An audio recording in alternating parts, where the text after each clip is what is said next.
தங்கலான் திரைப்படம் மிகவும் பெரிதாக எதிர்பார்க்கப்பட்ட திரைப்படம். ஒரு கலவையான விமர்சனங்களோட படம் வெளியாயிருக்கு. படம் வந்து ஒரு இன்டர்வலுக்கு முன்னாடி வரைக்கும் உள்ள படம் வந்து கொஞ்சம் சுவராசிய தன்மையானதாகத்தான் இருக்கு. இரண்டு வகையாக தான் ஒருத்தன் வந்து படம் எடுக்க முடியும். நாங்கள் சந்தித்த அனுபவங்கள் வழியாக, சந்தித்த மனிதர்கள் வழியாக, அந்த நிலம் சார்ந்த வாழ்க்கையை தான் அனுபவித்த ஏமாற்றம், நம்பிக்கை, சந்தித்த காதல், சந்தோஷம், துக்கம், இதனுடைய கலவையா ஒரு கதையை வந்து உருவாக்க முடியும். எல்லா மனிதனுக்கும் ஒரு கதை இருக்கு. இப்ப சினிமால என்ன நடக்கும்னா, நீங்க ரொம்ப உண்மைத்தன்மையா பேசுனீங்கன்னா அது டாக்குமெண்ட்ரி தன்மையா மாறும். நீங்க அதுக்குள்ள டிராமா வந்து அதிகமா பண்ணுனீங்கன்னா அசல் தன்மை அடிபட்டுரும். ரஞ்சித் அவர்கள் பேசுற அரசியல்னு ஒன்று இருக்கு இல்லையா? இப்போ அந்த அரசியலை தான் இதுலையும் பேசியிருக்காரு. இப்போ ஒடுக்கப்பட்டவர்களிடமிருந்து பெறப்பட்ட அந்த இடம் குறித்து, அதை குறித்து பேசியிருக்காருல, அது எல்லாம் ஒரு நல்ல பார்வையை பார்க்கலாம். ரஞ்சித் முழுக்க காதல் படங்களே எடுக்கலாம். அவ்வளவு ரொம்ப நுட்பமான ரசனை அவர் படங்கள் வெளிப்படும். சாதிய விடுதலைக்கான குரலை பதிவு செய்யணும் அப்படிங்கிற பேர்ல சில விஷயங்களை அவர் சொல்லியிருக்கிறார். அவருக்கான அரசியல்னு வச்சுக்கோங்களேன், அதை சொல்லியிருக்கிறார். அந்த அரசியல் சொல்ல வேண்டிய அரசியல் தான், அது ஒன்றும் நமக்கு சந்தேகம் கிடையாது.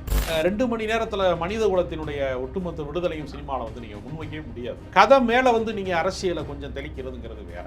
உங்களுக்கு இருக்கிற எல்லா கருத்தியலையுமே ஒரு கதைக்குள்ள சொல்ல முயற்சி செய்கிறது அப்படிங்கிறது வேற. தங்கலானா நடித்த விக்ரம் அவருடைய இன்னொரு பரிணாமம், அவரோட நடிப்புக்கு தீனி போடுறதுக்கான ஒரு கதை. அவர் அச்சசலா அந்த பழங்குடியின மக்களின் ஒருவராகவே மாறி இருக்கிறார்.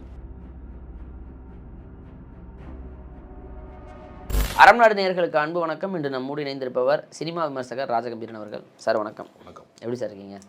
தங்கலான் திரைப்படம் மிகவும் பெரிதாக எதிர்பார்க்கப்பட்ட திரைப்படம். ஏன்னா ரஞ்சித் அவருடைய உழைப்பும் விக்ரம் அவருடைய உழைப்பும் மிக பெரிதளவில் இருந்தது. ஒரு 2-3 வருடங்களாக கடின உழைப்போடு அந்த திரைப்படம் வெளியாகி இருக்கிறது. படத்தின் மீது விக்ரம் வந்து மிக சிறப்பான நடிப்பை வெளிப்படுத்தியிருக்கிறார் அப்படின்னு ஒரு புறம் விமர்சனம் போயிட்டு இருக்கு. படம் நன்றாக வந்து அது ஒரு கலவையான விமர்சனங்கள், அது ஒரு சார்பாக மிகப்பெரிய ஹிட்னு போகாமல், ஒரு பெரிய ஃப்ளாப்புன்னு போகாமல், ஒரு கலவையான விமர்சனங்களோட படம் வெளியாயிருக்கு. அந்த வழக்கம் போல் ரஞ்சித் அவர்கள் ஒரு அரசியல் பேசுகிறாரு. இந்த படத்துடைய விமர்சனமாக நீங்கள் எப்படி பார்க்குறீங்க? தங்கலான் வந்து ஒரு பீரியட் ஃபில்ம் அப்படிங்கிறதுனால நாம் வாழாத ஒரு காலகட்டம் சார்ந்த ஒரு திரைப்படம். அது எப்பொழுதுமே வந்து ஒரு 200 வருடங்களுக்கு முந்தைய பிரிட்டிஷ்காரர்கள் காலகட்டத்தில் ஒரு தங்கத்திற்கான சுரங்கம் வந்து தோண்டப்பட்ட அந்த தொழிலாளர்கள் வாழ்க்கை என்னவா இருந்துச்சு? ஒரு விவசாய நிலத்தில் வந்து உழைக்கக்கூடிய மக்களுடைய நிலத்தை வந்து சில பேர் அபகரிக்கிறார்கள். அந்த பாதிக்கப்பட்ட மக்கள், நிலத்தை இழந்த மக்கள் வந்து பஞ்சம் பிழைப்பதற்கான ஒரு வாய்ப்பாக வந்து இந்த மாதிரி சுரங்கம் தோண்டுகிற பணிக்கு வந்து போகிறாங்க. மாதிரி அதில் அவங்க வந்து அந்த சுயமரியாதையை பெற்றாங்களா, அவர்கள் மனிதர்களாக நடத்தப்பட்டார்களா அப்படிங்கிற விஷயங்களை ஒரு பழங்குடியின மக்களினுடைய இடத்துல இருந்து அந்த படத்தை வந்து அவர் தொடங்குறார். படம் வந்து ஒரு இன்டர்வலுக்கு முன்னாடி வரைக்கும் உள்ள படம் வந்து கொஞ்சம் சுவராசிய தன்மையானதாகத்தான் இருக்கிறது. அது தொடக்கத்தில் அவங்க வந்து விவசாய கூலிகளாக இருக்கிற அல்லது சொந்த நிலங்கள்லேயே விவசாயம் செய்யக்கூடியவங்களாக இருக்கிறவங்க ஒரு அறுவடை திருவிழா சார்ந்த ஒரு பாடல்லாம் வந்து ரொம்ப அபாரமாக இருக்குது. நீங்கள் வந்து ஒரு நம்ம காணாத ஒரு வாழ்க்கை இருக்குல்ல, அதாவது 2 வகையாக தான் ஒருத்தன் வந்து படம் எடுக்க முடியும். தாங்கள் சந்தித்த அனுபவங்கள் வழியாக, சந்தித்த மனிதர்கள் வழியாக, அந்த நிலம் சார்ந்த வாழ்க்கையை தான் அனுபவித்த ஏமாற்றம், நம்பிக்கை, சந்தித்த காதல், சந்தோஷம், துக்கம், இதனுடைய கலவையாக ஒரு கதையை வந்து உருவாக்க முடியும். எல்லா மனிதனுக்கும் ஒரு கதை இருக்கிறது. ஒரு முறை அந்த கதையை எழுத முடியும். 2வது முறையும் நீங்கள் அனுபவத்தில் இருந்து தான் படம் எடுக்க முடியும். அப்படின்னா உங்கள் அனுபவத்தில் இருந்து எத்தனை படம் எடுப்பீங்க? ஒரு சில படங்கள் தான் எடுக்க முடியும். அப்போ நீங்கள் வாழாத வாழ்க்கையை, உங்கள் அனுபவம் சாராத ஒரு வாழ்க்கையை ஒருத்தர் கதையாக பண்ணணும் அப்படிங்கிறப்ப அதற்கு வந்து காலம்தான் அதற்கான உதவி. அப்போ அவர் என்ன செஞ்சுருக்கிறாருன்னா, அழகிய பெரியவன் என்கிற எழுத்தாளர், தமிழ் பிரபா, இந்த மாதிரி ரைட்டர்ஸ் வச்சு ஒரு ரிசர்ச் பண்ணியிருக்காரு. ஒரு காலகட்டத்துக்கான விஷயங்களை சொல்லி அதை ரொம்ப உண்மைத்தன்மையாக சொல்லணும் அப்படின்னு அவர் ட்ரை பண்ணுறாரு. இப்போ சினிமாவில் என்ன நடக்கும்னா, நீங்கள் ரொம்ப உண்மைத்தன்மையாக பேசுனீங்கன்னா அது டாக்குமெண்ட்ரி தன்மையாக மாறும். நீங்கள் அதுக்குள்ளே ட்ராமா வந்து அதிகமாக பண்ணினீங்கன்னா அசல் தன்மை அடிபட்டுரும். Documentary plus drama equal to சினிமான்னு சொல்லுவாங்க. அதோட கலவை தான் சினிமாவில் வந்து ரொம்ப முக்கியமான. ஏதாவது ஒன்று தூக்கலாக போகிற போது இன்னொன்று வந்து கீழே இறங்கிடும். இந்த படத்தில் டாக்குமெண்ட்ரி தன்மை வந்து அதிகமாக இருக்குது. ட்ராமா ரொம்ப மைல்டாக தான் இருக்குது. அப்புறம் ஒரு சினிமாவை நீங்கள் 2 மணி நேரம் நகர்த்துவதற்கு யார் எதிரி அப்படின்னு ஒரு விஷயம் இருக்குது. படத்தில் யார் வில்லன் அப்படின்னு ஒரு விஷயம் இருக்குது. அரசியலுமே அதுதான். யாரை எதிர்க்கிறீங்க, யாரை ஆதரிக்கிறீங்க, அவ்வளோதான் அரசியல். அது மாதிரி தான் சினிமாவும். சினிமா வந்து யாரை இந்த கதை எதை நோக்கி பயணிக்கிறதுன்னு ஒரு இலக்கு இருக்குல்ல. இது வந்து என்னன்னா, நம்ம வந்து சாதி, ஒடுக்குமுறை, ஆதிக்கம் அப்படிங்கிற மாதிரியான விஷயங்கள்லாம் இருக்கு. இதெல்லாம் வந்து கருத்தோட்டமாக சரியாக இருக்கும். அதுக்கு நீங்கள் ஒரு கேரக்டர் டிசைன் பண்ணணும். இந்த படத்துக்கான அந்த ஆதிக்கத்தினுடைய குறியீடுகள் இருக்கு இல்லையா, அது வந்து எப்படி இருக்குன்னா ஏறத்தாழ வந்து ஒரு நபர் சார்ந்ததா இல்லை. இங்கே ஒரு ஒரு ஜமீன் மாதிரி இருக்கிறவன் நிலத்தை பறிக்கிறான், அங்கே கூட்டிகிட்டு போய் பிரிட்டிஷ்காரங்க தலைமை ஒரு வெள்ளைக்காரன் கூப்பிட்டு போய் தங்கம் தோன்றதுக்கு வேலை செய்ய சொல்கிறான். அங்கே கூடவே ஒரு ஒரு மேஸ்திரி மாதிரி இருக்கக்கூடிய ஒருத்தன் வந்து ஒரு துபாஸ் மொழிபெயர்ப்பாளன் மாதிரி இருக்கக்கூடிய ஒருத்தன் வந்து அவன் ஒரு உயர் சாதி ஆதிக்கக்காரனாக இருக்கான், அவன் போட்டு கொடுக்குறவனா இருக்கான். இப்போ நீங்கள் வந்து யாரை பார்த்து அதாவது யாரை பார்த்து குறி பார்ப்பீங்க நீங்கள் அந்த விஷயத்தில்? கதை ஓட்டத்தை எதை நோக்கி நகர்த்துவீங்க? திரைக்கதைன்னு ஒன்று இருக்கு இல்லையா, ஒரு இலக்கு இருக்குல்ல. நீங்கள் ஒரு பஸ்ஸில் ஏறுறீங்க, இன்னும் ஊருக்கு போகிறேன்னா தான் டிக்கெட் எடுக்க முடியும். ஏதாவது ஒரு ஊருக்கு போகிறேன்னு சொல்ல முடியாதுல்ல நம்ம கண்டென்ட்ட போய். இந்த கதைக்குள்ளே என்னன்னா பெரிய வரலாற்றினுடைய எல்லா விஷயங்களையும் சொல்ல ட்ரை பண்ணுறாரு அவர். ஒரு பக்கம் புத்தரினுடைய சிலையை வந்து ஒரு சிம்பாலிக்காக காட்டுறாரு, இது ஒரு முனி அப்படின்னா அந்த மக்கள் நம்புகிறாங்க அப்படின்னு. ஒரு தலை வெட்டப்பட்ட புத்தருடைய சிலையை காட்டுறாரு. இதெல்லாம் அந்த குறியீட்டு அரசியல் அப்படிங்கிற மாதிரி ஒரு விஷயங்களை பண்ணுறாரு. அந்த மாதிரி நிறைய விஷயங்களை சொல்கிறார். ஒருத்தர் வந்து ராமானுஜர் வந்து எனக்கு பூணூல் போட்டு விட்டார், நான் வந்து பெருமாளை கும்பிட்றேன் அப்படின்னு ஒரு கேரக்டரை வந்து பசுபதி வச்சு ஒரு கேரக்டர் எப்போவுமே வந்து ஒரு கடவுள் பக்தியாக எல்லாத்துக்கும் பூணூல் போடுறாரு அப்படிங்கிற மாதிரி ஒரு கேரக்டர். இப்படி இவர் என்ன செய்கிறாருன்னா அந்த சாதிய விடுதலைக்கான குரலை பதிவு செய்யணும் அப்படிங்கிற பேரில் சில விஷயங்களை அவர் சொல்லியிருக்கிறார். அவருக்கான அரசியல்னு வச்சுக்கோங்களேன், அதை சொல்லியிருக்கிறார் அவர். அந்த அரசியல் சொல்ல வேண்டிய அரசியல் தான், அதில் ஒன்றும் நமக்கு சந்தேகம் கிடையாது. ஆனால் இது கதை ஓட்டத்தோட எந்த அளவுக்கு வந்து மெர்ஜ் ஆகுதுன்னு ஒரு இடம் இருக்குது. கதை ஓட்டத்தோட கலக்கணும்ல இது தனித்தனியாக வந்து வரலாறு தனியாக இருக்குது, அரசியல் தனியாக இருக்குது.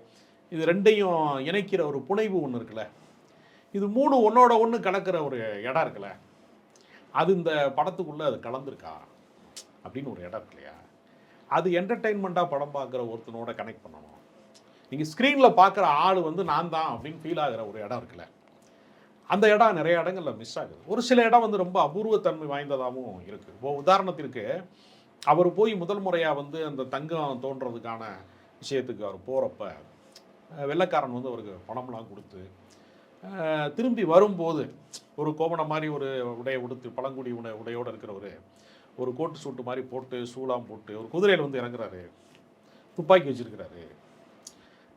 முதல் முறையாக வந்து மேலாடை அணிவதற்கு ஜாக்கெட் அணிவதற்கு வந்து அனுமதிக்கப்படாத அந்த பெண்களுக்கு எல்லாத்துக்கும் கொடுக்குறாங்க, எல்லாரும் ஜாக்கெட் அணிகிறாங்க. இது மாதிரியான விஷயங்கள்லாம் இருக்குல்ல, நமக்கு இந்த தோல் சீலை போராட்டம் மாதிரி விஷயங்களை எல்லாம் நினைவுபடுத்துவதற்கான சில விஷயம்லாம் அந்த மாதிரியான வரலாற்று விஷயங்களை ரொம்ப சுவாரஸ்யமாக சொல்லி. குறிப்பாக வந்து ரஞ்சித் படங்களில் இருக்கக்கூடிய ஒரு ரொம்ப பிரமாதமான விஷயம் நான் ஃபீல் பண்ணுறதுன்னா பெண் கதாபாத்திரங்கள். எப்போவுமே அவருடைய பெண் கதாபாத்திரங்கள் நீங்கள் பார்த்தீங்கன்னா ஆணுக்கு அடங்கி போகிறதாவோ, ஆணை வந்து நீ சொல்கிறதா எல்லாம் அப்படிங்கிறது மாதிரி இல்லாமல் ஆண்கிட்ட சண்டை போடுற ஆளாகவே காட்டுவார் அவர். அதாவது ஈக்குவலாக நீ பெரியவனா அப்படின்னு கேட்குற ஒரு இடம் வந்து நீங்கள் மெட்ராஸ்லேயே இருக்கும். என்ன அப்படின்னு அவன் மிரட்டுவா ஹீரோயினி. இது மாதிரி இந்த பெண் கதாபாத்திரங்களை வந்து கொஞ்சம் ஹானர் பண்ணி அவர் எடுப்பார். குறிப்பாக காதல் காட்சிகள்லாம் வந்து ரொம்ப அழகாக, எனக்கு தெரிஞ்சு வந்து ரஞ்சித் முழுக்க காதல் படங்களே எடுக்கலாம், அவ்வளவு ரொம்ப நுட்பமான ரசனை அவர் படங்கள் வெளிப்படும். அதெல்லாம் வந்து ரொம்ப அற்புதமாக இருக்கும். நீ வந்து எனக்கு ஜாக்கெட்டு துணி வாங்கி தரியா அப்படின்னு ஹீரோயினி கேட்குறான். ஒரு ஜாக்கெட் துணி வாங்கி கொடுத்தா உனக்கு நான் என்ன தருவேன் எனக்கு அப்படின்னு கேட்குறேன். அந்த மாதிரி ஒரு சுவாரஸ்யமான காட்சியெலாம் இருக்குது. என்ன தருவேன், உனக்கு ஒரு பிள்ளையை பற்றி தரேன், அப்போ 100 ஜாக்கெட்டு துணி வாங்கி கொடுத்தா 100 பிள்ளை பற்றி தருவியா நீ அப்படி கேட்குறதெல்லாம் ஒரு இந்த தாம்பத்தியத்துக்கான அந்யோன்யமான தம்பதிகளுக்கான உரையாடல்னு ஒரு விஷயம் இருக்குல்ல, அதெல்லாம் ஆர்டிஃபிஷியல் இல்லாமல் ரொம்ப லைவாக இருக்கும். அது மாதிரி விஷயங்கள்லாம் அது மாதிரி ஜிவி பிரகாஷோட இசை வந்து படத்துக்கு பெரிய எனர்ஜியாக இருக்கும். உமாதேவியோடைய பாடல் எல்லாமே நீங்கள் வந்து பார்த்தீங்கன்னா படத்துக்கு நிறையா ப்ளஸ் இருக்குது. மைனஸ் வந்து என்ன அப்படின்னா, நீங்கள் துலாபாரம்னு ஒரு படம் இருக்குது அந்த காலத்தில். அது வந்து ஒரு தொழிலாளர் போராட்டத்துக்குள்ளே அவங்க எப்படி வந்து பிரச்சனைகளை அனுபவிக்கிறாங்க அப்படின்னு சொல்கிறதுக்கான ஒரு கதை. நீங்கள் தொடர்ச்சியாக பார்த்தீங்கன்னா படம் தொடங்குறதுலேருந்து முடிவு வரைக்கும் சோகமாக இருக்கும் அந்த படம். அவ்வளவு சோகத்தை, அது கிட்டத்தட்ட அந்த காலத்தில் அது 3 மணி நேரம் படம்னு நினைக்கிறேன். அவ்வளவு சோகத்தை தாங்குவதற்கான இதயம் பார்வையாளனுக்கு இருக்கான்னு தெரியல. நீங்கள் சில சோகமான காட்சிகளை நீங்கள் நம்ம நாடகத்தில் வந்து சினிமாவுக்கு வந்திருக்கோம். நீங்கள் ஹரிச்சந்திர மயான கண்ட மாதிரி நாடகத்தையே கோவில் திருவிழாவில் போட்டாலும் அங்கே பஃபுன்னு வச்சு தான் அந்த நாடகத்தை ஓட்டுவாங்க. எல்லாரும் திருவிழாவில் வந்து என்ன பண்ணுவான்னா, அது ராத்திரி பூரா அந்த மாதிரி நாடகங்கள் நடக்கும். அப்படி மல்லாக்க படுத்து கிடப்பாங்க. இப்போ இருக்க 2K கிட்ஸுக்கெல்லாம் அந்த அனுபவம் இருக்காதுன்னு நினைக்கிறேன். மல்லாக்க படுத்து கிடப்பாங்க. பஃபுன்னு வந்தோடனே எதிர்த்து பண்ணுவாங்க எல்லாரும். பஃபுன்னு பேசுகிற டைலாக்லாம் எந்த வடிவேலாலையும் பேச முடியாத டைலாக். இன்னும் சொல்ல போனால் வடிவேல் அங்கேருந்து தான் வந்திருக்காருன்னு நான் நினைக்கிறேன். நம்ம அப்படி பிரித்து பார்க்க வேண்டியது இல்லை. அதில் டபுள் மீனிங்காக இருக்கட்டும், ஏகப்பட்ட ஐட்டங்கள் அவங்க விடுவாங்க. ரொம்ப சுவாரஸ்யமாக இருக்கும். அப்போ நமக்கு வந்து ஒரு எல்லா படைப்புக்குமான அடிப்படையான ஒரு விஷயங்கிறது ஒரு என்டர்டெயின்மெண்ட் தான். அது இந்த படத்தில் வந்து ஒரு ஒரு இருண்ட வாழ்க்கை குறித்த படம், ஒரு ரொம்ப பின்தங்கிய மக்கள் குறித்த பழங்குடியின மக்கள் குறித்த படம் அப்படிங்கிற ஒரு இடத்துல நிறையா இடங்கள் என்ன ஆகுதுன்னா, 2ஆம் பகுதி வந்து அந்த இன்டர்வலுக்கு பின்னாடி உள்ள பகுதியெலாம் கொஞ்சம் ரொம்ப டயர்டாக்குது நம்மளை படம்.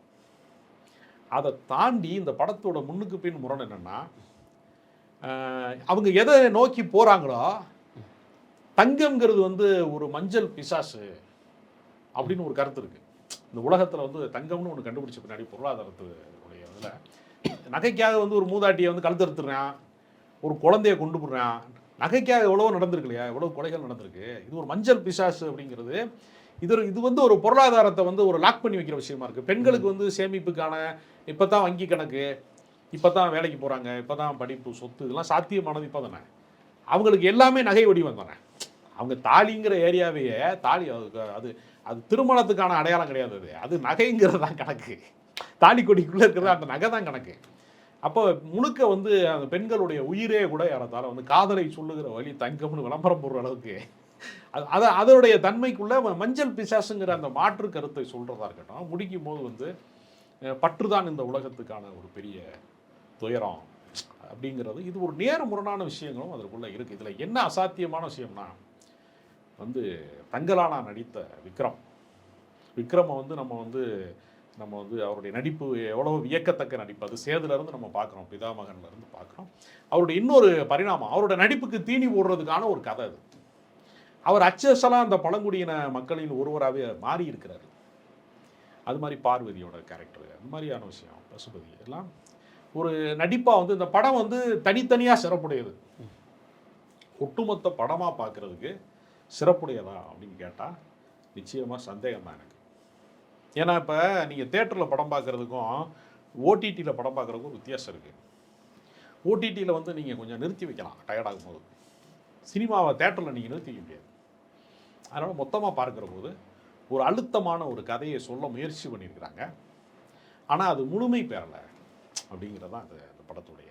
அதாவது நீங்கள் குறிப்பாக யார் அந்த வில்லன்கிற ஒரு பாத்திரத்தை நோக்கி நகர்ந்தால் கதை சரியாக இருக்கும். வேறு வேறு இடத்துல யாரை எதிர்க்கிறாங்கன்னு தெரியாமல் நீங்கள் சொன்னது போல். ஆனால் இதில் எனக்கு ஒரு கேள்வி இருக்குது சார். இப்போ ரஞ்சித் அவர்கள் பேசுகிற அரசியல்னு ஒன்று இருக்குது இல்லையா, இப்போ அந்த அரசியலை தான் இதுலேயும் பேசியிருக்காரு. இப்போ ஒடுக்கப்பட்டவர்களிடமிருந்து பெறப்பட்ட அந்த இடம் குறித்து, அதை குறித்து பேசியிருக்காருல்ல, அது எல்லாம் ஒரு நல்ல பார்வையை பார்க்கலாம் தானே. இல்லை, அதாவது எப்படின்னா எல்லா பிரச்சனைகளையும் தீர்ப்பதற்கான ஒரு இடம் கிடையாது சினிமா. சினிமா வந்து உங்களுக்கு வந்து என்னென்னா 2 மணி நேரத்தில் மனித குலத்தினுடைய ஒட்டுமொத்த விடுதலையும் சினிமாவில் வந்து நீங்கள் முன்வைக்கவே முடியாது. நீங்கள் மேடை பேச்சில் பேசுகிறது வேற, டைலாக் டெலிவரியில் சொல்கிறது வேற. காட்சி ஊடகமாக நகர்றப்ப இங்கே ஏதாவது ஒரு விஷயத்துக்குள்ளே வந்து தெளிவாக போகணும். நிலம் தான் என்னோட பிரச்சனை அப்படின்னு ஒரு கதை பண்ணும்போது இருக்கக்கூடிய எனர்ஜிக்கும், இப்போ இவன் தங்கத்தை தேடி போகிறான், இவன் போகிறதுனால இவனோட பிரச்சனை தீர்ந்துருமா அப்படின்னு ஒரு கேள்வி இருக்குல்ல. அப்போ இவனோட அடிமைத்தனம் இதிலிருந்து வெளியில் வந்துடுவானா அப்படின்னு ஒரு இது இருக்குல்ல. அப்போ இதை கதையாக பார்க்குறதா அரசியலாக பார்க்குறதா அப்படின்னு ஒரு குழப்பம் இருக்கு இல்லையா. நீங்கள் ஒரு புனைவை உருவாக்குறீங்க, அப்போ அந்த புனைவுக்கு நம்ம வந்து உண்மையாக இருக்கிறதா, வரலாறுக்கு உண்மையாக இருக்கிறதான்னு ஒன்று இருக்குது.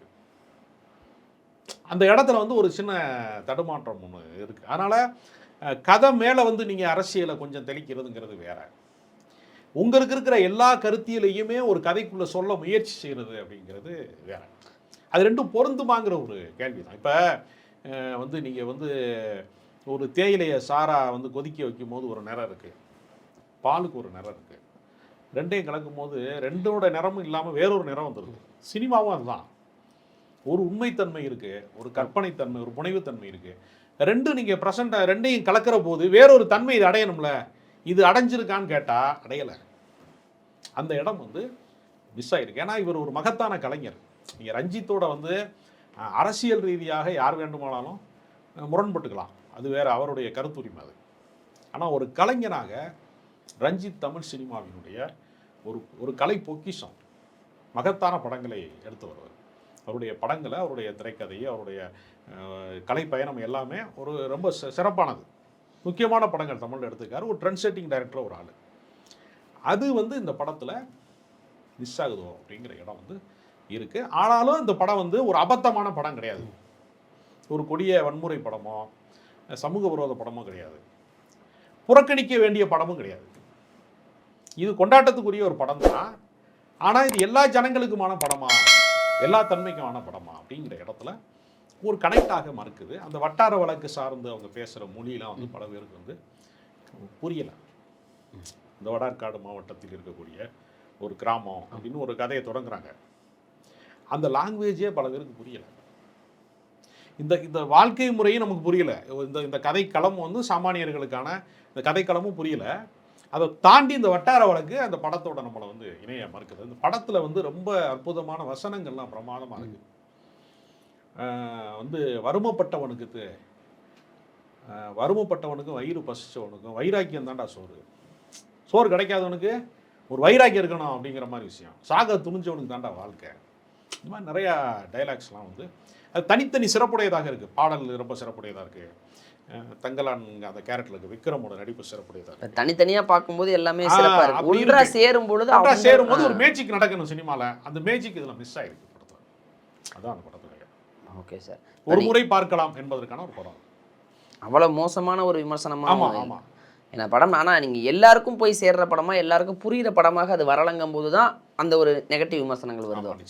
தங்கலான் திரைப்படம் எந்த அளவுக்கு பாசிட்டிவான விமர்சனங்களை பெற்றிருக்கு, எந்த அளவுக்கு நெகட்டிவான விமர்சனங்களை பெற்றிருக்கு, எதெல்லாம் சரி செய்திருந்தால் இன்னும் படம் எல்லாருக்கும் போய் சேர்ந்திருக்கும் அப்படின்னு நிறைய விஷயங்கள் பகிர்ந்துக்கிட்டீங்க. நேரம் கொடுத்ததுக்கு நன்றி சார்.